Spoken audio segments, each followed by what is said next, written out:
magaalada Muqdisho ee xarunta dalka Soomaaliya waxaa maanta dib ugu soo laabtay ra'iisul wasaaraha dowladda federaalka Soomaaliya Cabdulle Sheekh Axmed Maxamed iyo wafdi uu hogaaminayo kuwa oo ka soo kicitimay magaalada Kismaayo ee xarunta gobolka Jubbada Hoose halka ay ku sugnaayeen maalmihii ugu dambeeyay kulamada ay kula qaadanayeen maamulka uu hogaamiyo Axmed Madoobe ee halkaasi gacanta ku haya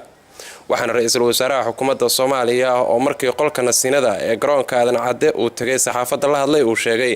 in si weyn loogu soo dhaweeyay muddadii ay ku sugnaayeen magaalada Kismaayo ee xarunta gobolka Jubbada Hoose isla markaana ay kulamo la qaateen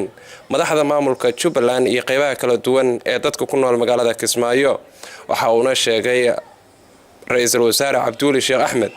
in magaalada Kismaayo ay ka jiraan horumar la taaban karo waxa uu ra'iisul wasaaruhu sheegay in ay guul ka gaareen hadafka ay halkaasi u tageen waxaan ku soo noqonay magaalada madaxda xamar anagoo ka nimid anigii wafdi ballaaran oo muddo ka badan 8 casho fadhinay magaalada Kismaayo aad baan ugu faraxsanahay safarkaas xaqiiqda waxaa weeyaan wuxuu ahaa safar guuleed waxaan tagnay magaaladaas oo horumar wanaagsan uu ka socdo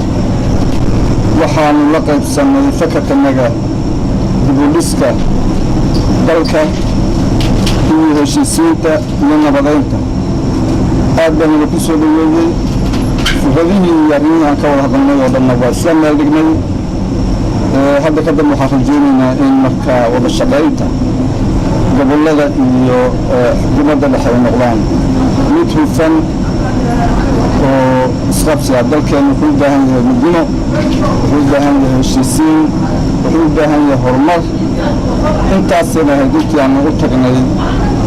magaalada Kismaayo ilaahina ugu soo guuleeyay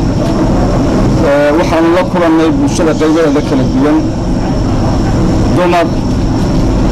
rag qaybaha kale bulshada ganacsato dhammaantood waxay runtii taagan yihiin in dadku midoobo in dadku heshiiyo in dalka dib loo dhiso in la wada shaqeeyo